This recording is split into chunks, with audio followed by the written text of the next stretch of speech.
Happy Tuesday. Hello all. Hello.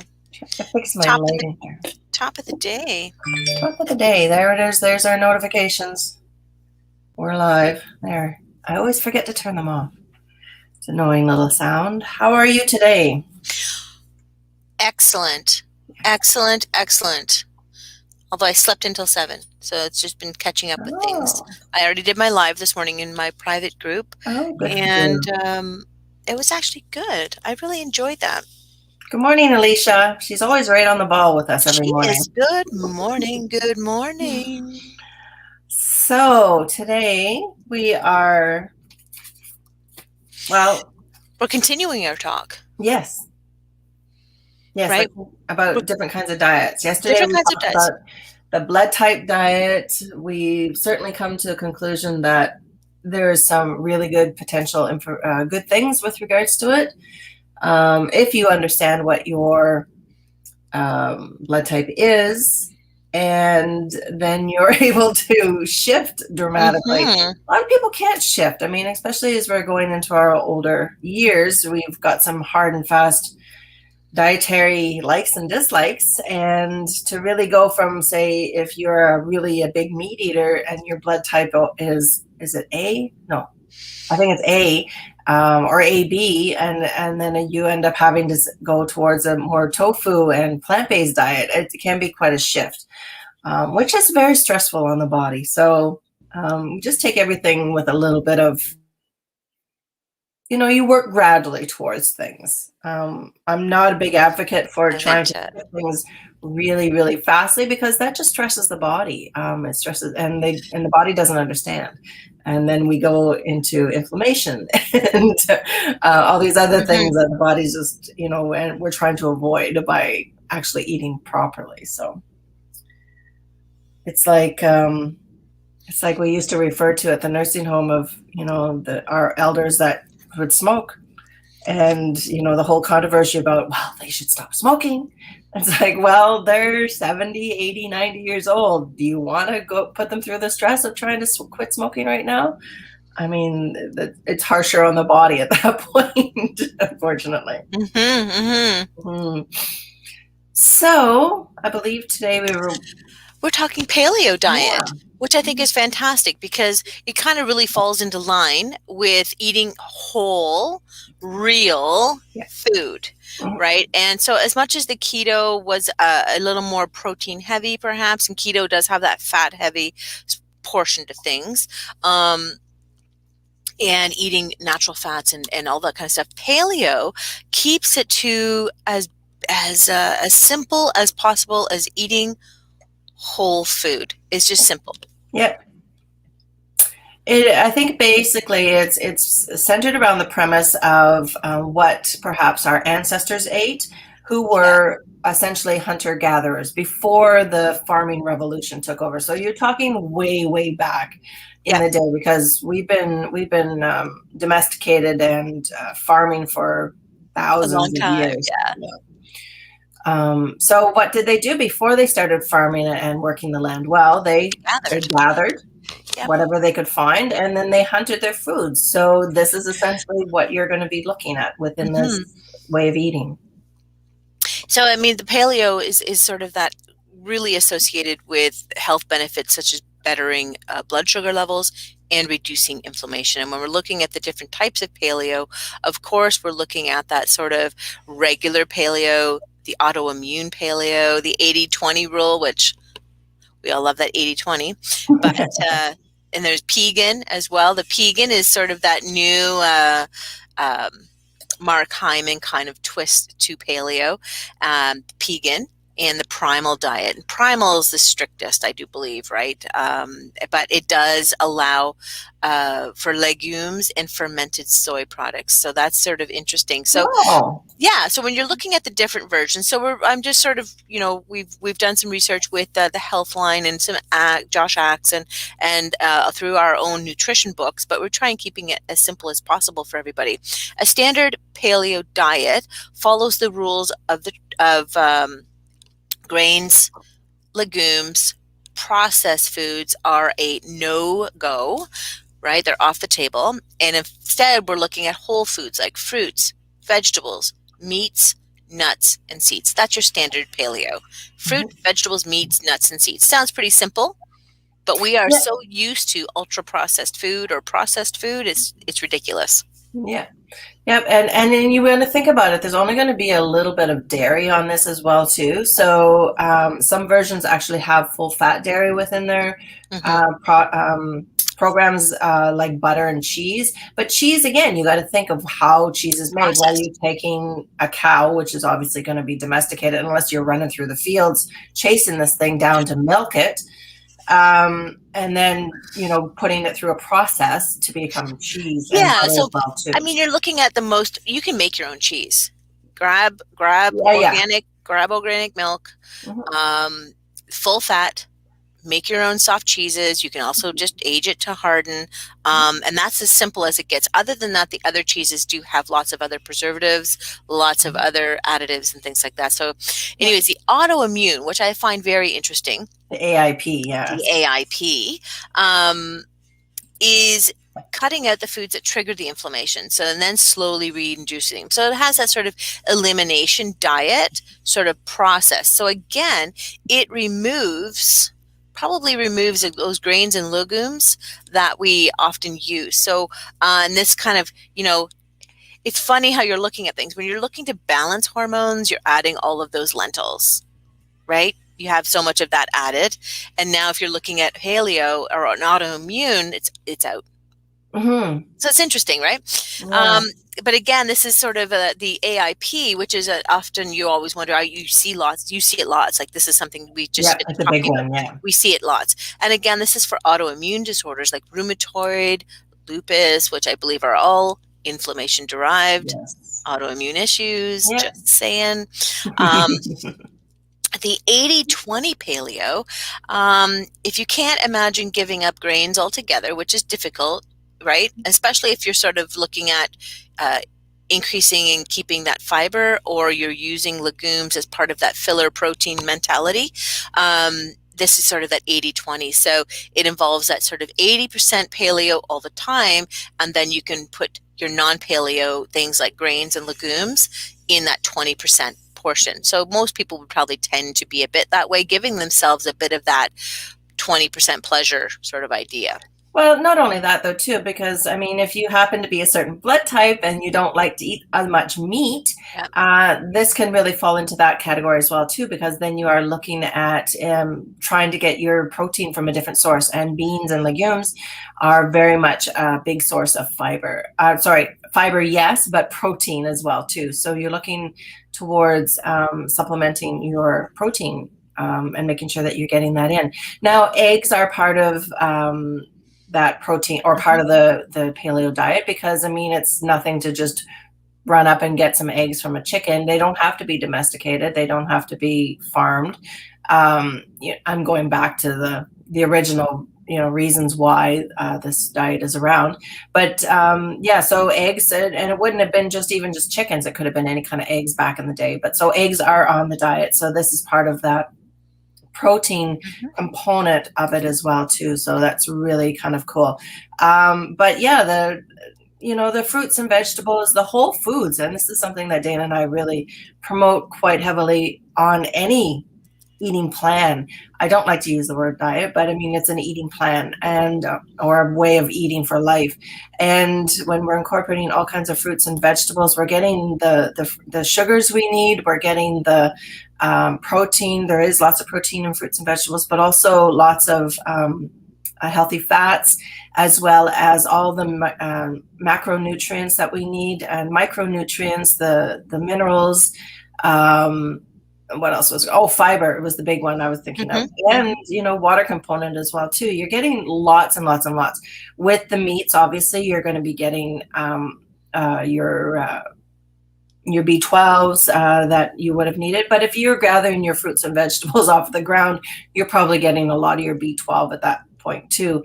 But again, it's a lot of that lean meats that they're probably gathering. And if you can get organic lean meats, and even wild meats, this is going to be the preferred meat on this type of diet as well too. And then just, making sure that it's not smothered with butter or seasonings or breaded or all these other things, because that just kind of takes away from the whole prospect of it. No barbecue sauce, all these other things that are processed. And we add a lot to our meats, gravies. For all of my French friends, including my husband, who might be listening, he loves his meat just like in a pile of gravy. But and then of course our nuts and seeds, and these are just the things that we get from flowers and trees and different things like that as well too. So that is basically, this type of diet really does promote healthy weight loss as well too, because we're looking at, again, swapping out those processed foods and those refined sugars and the nutrient-rich proteins, like I said, and then nutrient-dense foods as a result as well too. Again, getting those healthy fats and everything else in that as well too. Again, a protein that's going to be high in diet. That is important for satiating our body, so keeping us full a lot longer as well too, and just keeping vital organs and tissues and muscles from depleting. We're always going to be rebuilding them as well too, and helping with our blood sugars and transporting oxygen. So because iron is what you're going to get a lot of in your meat, helps to transport oxygen as well too. And you talked about the inflammation reducing. Yeah, it's interesting. I was just reading that as well. When you're looking at, of course, we know inflammation is that normal healing process of the body when we want to correct something like foreign invaders, but that's the prolonged or injury, right? When it's prolonged or chronic, we see the transformation in the body that changes thermally, and it's sort of just correcting that so the body can be as efficient as it can be. But of course, we know that many of their diseases is roots, like cancer, heart disease, diabetes, rheumatoid, all these things sort of, I believe, come from an imbalance with inflammation or that chronicness of things. So, of course, eating high sources of anti-inflammatory foods, fruits, vegetables, nuts, and seeds, of course, help reduce the inflammation in the body, but also help to promote this elimination. And of course, you and I talk about how the minerals, vitamins and minerals, antioxidants, these even phytoestrogens that all come from plant base is so vitally important for the body. It's a no-brainer. You want to increase your bowel movements. You want to get the best that you can for your body. That's why it's so important to grow at home or grow in your house with the aerial hydroponics and I always say tower garden. Tower garden, yes, and the tower garden. Yes, and so being able to provide this year round, and of course, we know that the all nuts and seeds are high in that anti-inflammatory omega-3. Yes, yeah, so very important for many, many things. I mean, obviously, we've talked about that ad nauseum, just for keeping things. Because we're going back to that anti-inflammatory situation, omega-3s are so very important for that aspect as well too.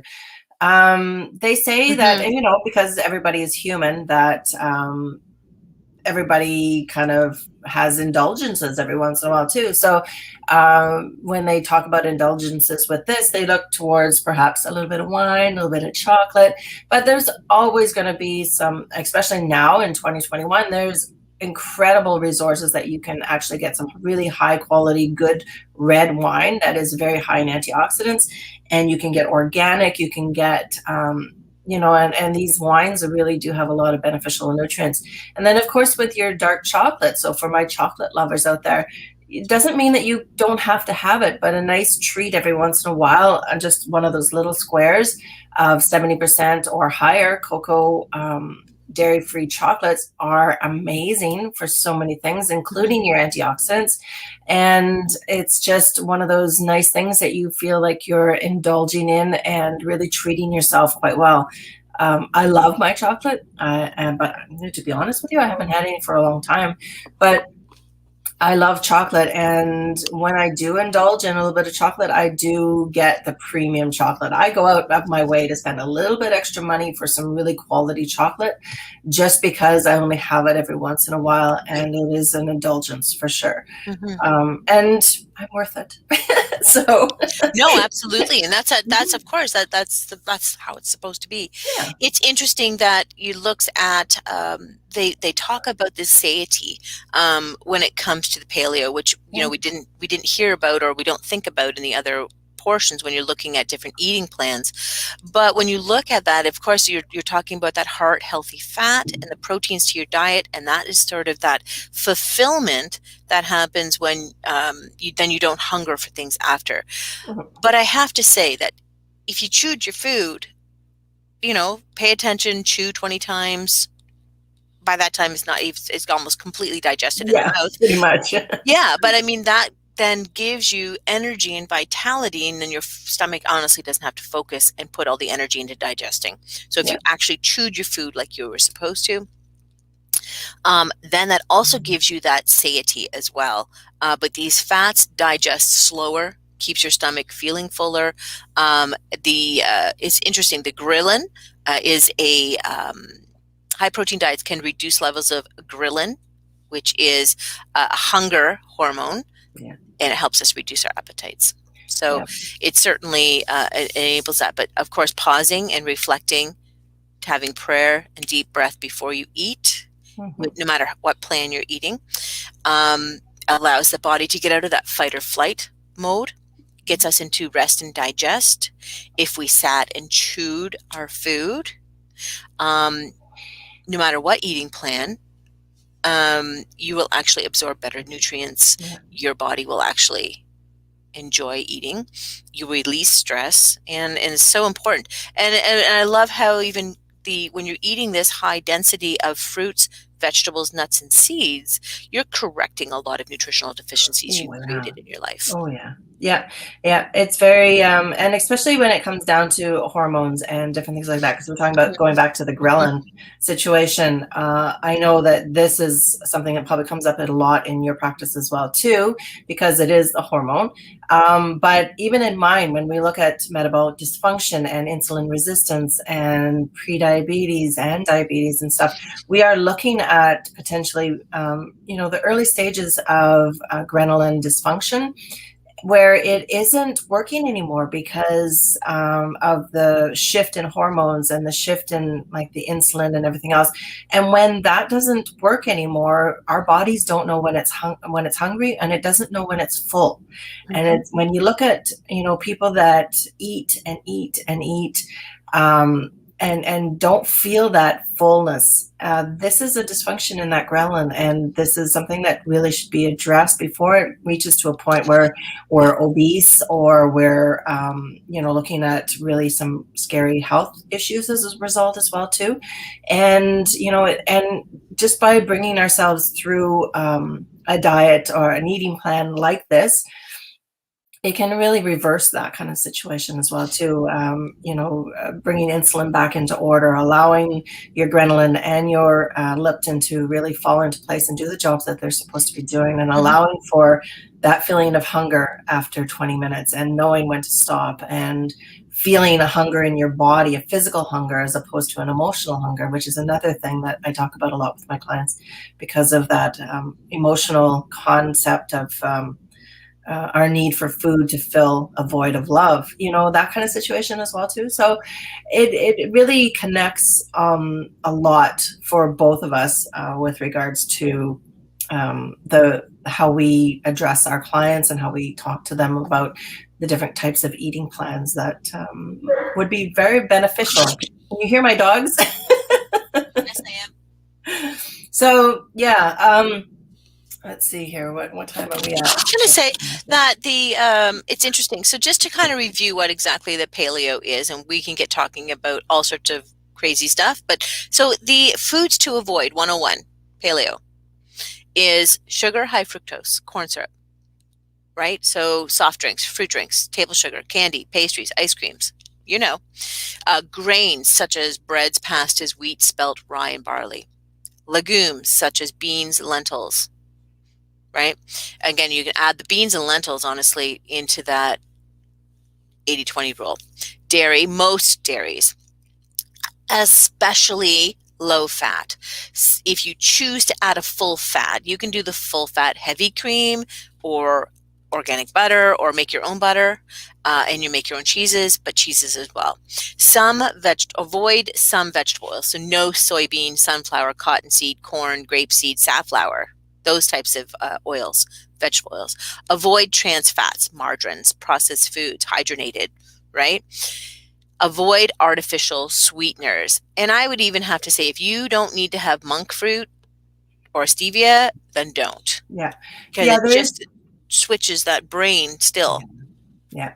And we get away from having to have something that sweet. When we have those artificial sweeteners in there, our brain really connects with that. And in actual fact, it thinks it's sugar, and you can have a raise in blood sugar levels as well too. Yeah. Thinking that you're just saving yourself or whatever. So try to get away, like wean yourself down from having things that are really, really sweet. Even too much honey and too much maple syrup is still detrimental to your health. Even too much water is detrimental to your health. Yeah, too much of anything. Too much of anything, right? It's the quantity that is the poison. Yeah. So foods, go ahead, Wendy. No, I was just going to say, and it goes back to that quality situation where you love chocolate. You don't have to deny yourself the chocolate. Just get some really good quality chocolate. Yep. Or always get quality get the best wine or something. Yeah. Mark David, who is the founder of the Eating Psychology Institute, and he's a big speaker as well. You can find him as well. And his is always, it's the dose that is the poison, right? And he also is, if you're going to eat something, you make sure that it is the best, that it is going to be the best that you can find, and sit and savor it. Don't deny yourself. Sit, savor, enjoy, make it the best. Like if you're going to have a hamburger, make it the best damn hamburger that you've ever had. But it's sort of that. So, when you're eating food on paleo, so to just summarize it, right? It's, of course, beef, lamb, chicken, turkey, pork, and other meats, grass-fed if possible. Fish and seafood, of course, the salmon, trout, haddock, shrimp, shellfish, everything you can. But of course, then the wild caught is always better. And honestly, just go fishing. Yeah. We can in here in Northern Ontario for sure. We're surrounded by lakes everywhere. I don't think the season opens up till May, but certainly we're already taking trout out. And were they? For sure, we're running. Oh, the smelts! It's right. Yeah. Eggs, of course, free range, pasteurized, omega-3 enriched eggs are important, and if you're going to do that, that's really great. I always watch for the ones that are on sale at Shoppers. Do you know how they make rich eggs? You feed them flaxseed. Yeah, isn't that cool? I don't know. It's a little active. Eggs come from chickens. Chickens come from a farm. Yes. Some people don't. Beef comes from a farm, comes from a cow. Sometimes you have to remind people, oh, you mean eggs come from chickens? What are you even talking about? Who are you? Go away.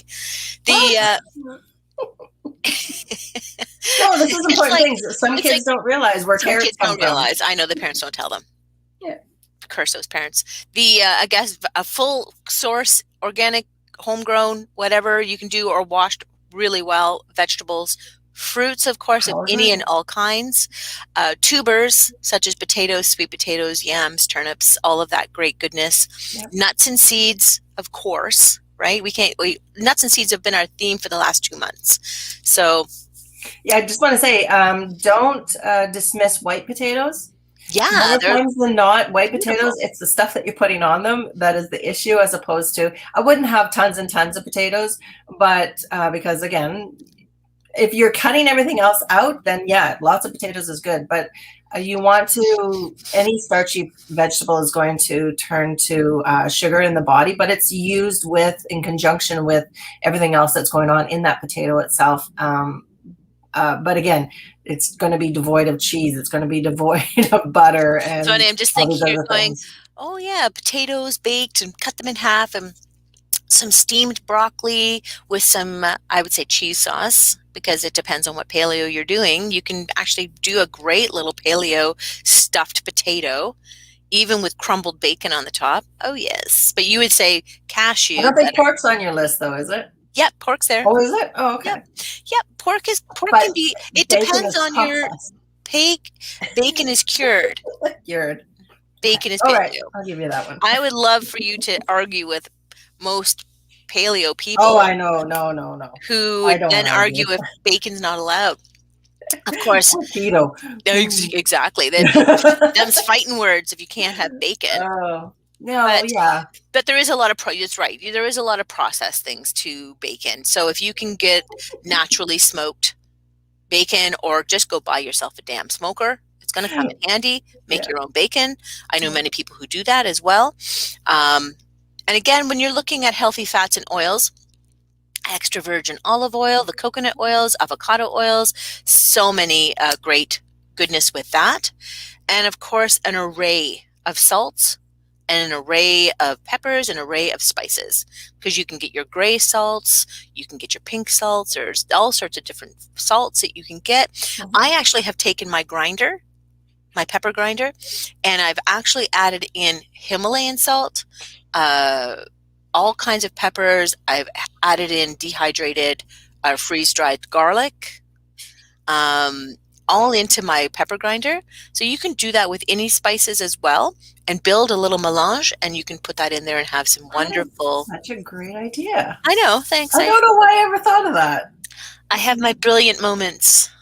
My girlfriend just said she was scrolling by and she heard potatoes. And so she's listening. Hi, Loretta. These are key words that everybody's like, oh, potatoes. But no, potatoes are potatoes are amazing. Yep. And when you talk about putting them like that, with a baked potato with your steamed broccoli, or a little bit of anything, oh my gosh, or whatever, I'm sure you could probably just put shredded cheese on it as opposed to something fancy. Sauce. Yeah, doing a beautiful. Maybe I'll make that for supper. I don't know if I have potatoes I need to use up. So maybe some potatoes with some sautéed onions and peppers and vegetables. Put it on top, and then put some cheese, roasted brown, broil it a little bit, and then, are you ready? A fried egg on top. A fried egg on top. Okay, yeah, that falls right into the paleo department, doesn't it? I know, it's amazing. Rather than throwing, that's what we usually have with. If I don't have hollandaise sauce and I'm craving something like that, I'll do toast with. And I actually just posted a recipe with flaxseed and baking soda. That's it. Baking soda? What for? What? Well, for making bread. It was like just a nut bread. Actually, you can just make nut bread. Nut breads, actually, even like the Nordic loaf, if you've ever looked up a Nordic loaf, I can't commit that amount of seed to one thing. It's like making meatloaf. I cannot commit that amount of beef to one thing. It just it's the thriftiness in me I can't do. But interesting, when you're looking at that then falls into a paleo diet as well, like the Nordic loaves, or if you're just using a keto. Yeah, but aren't you? Isn't baking not part of it?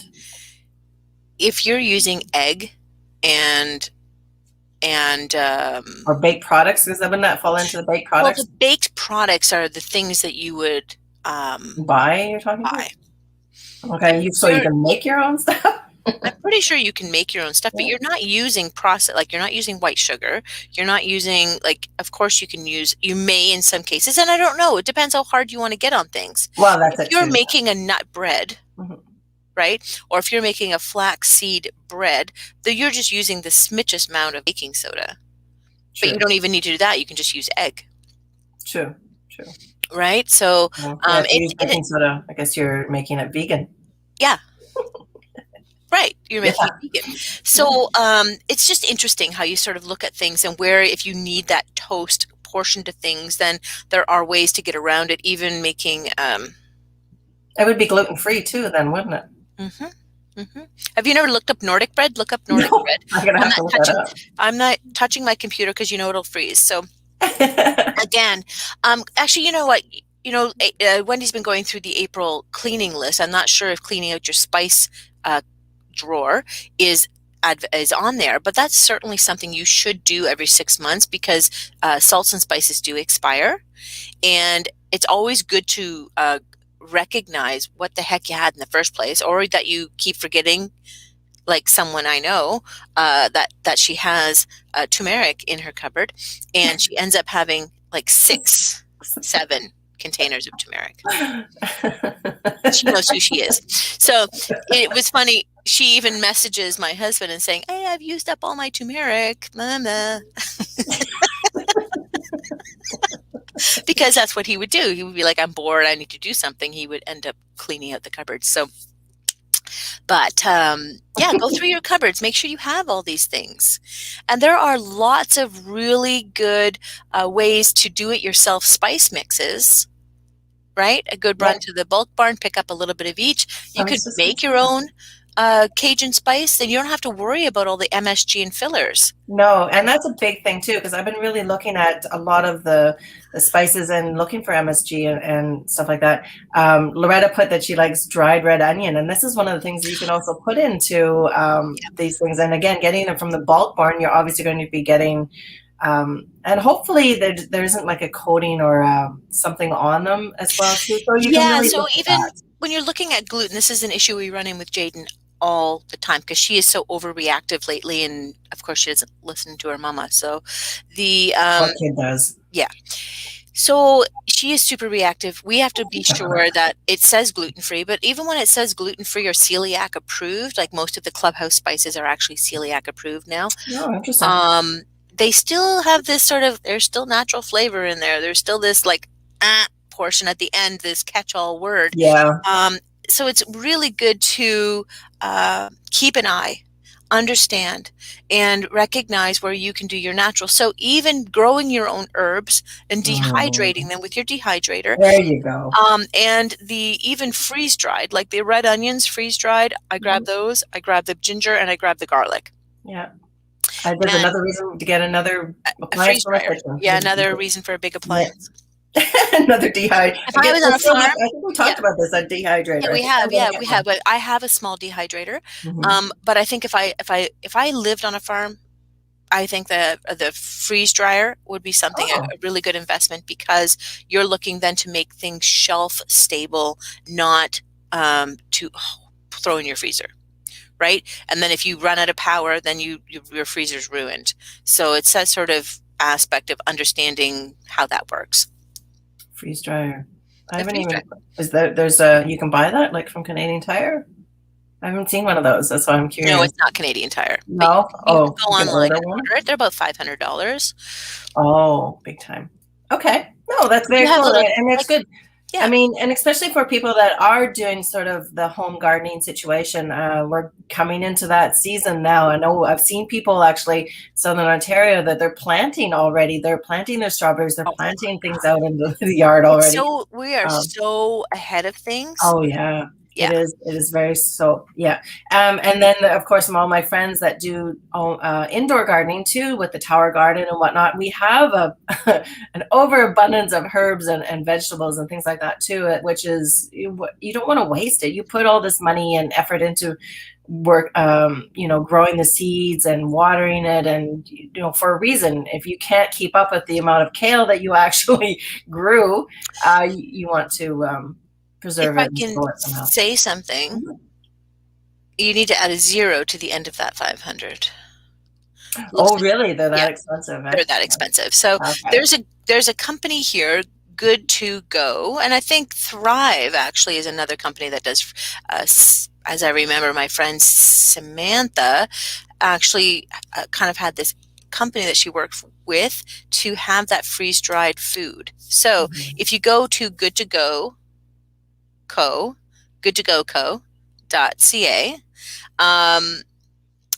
they actually you froze up. Good to go. Who, when the whole COVID thing started,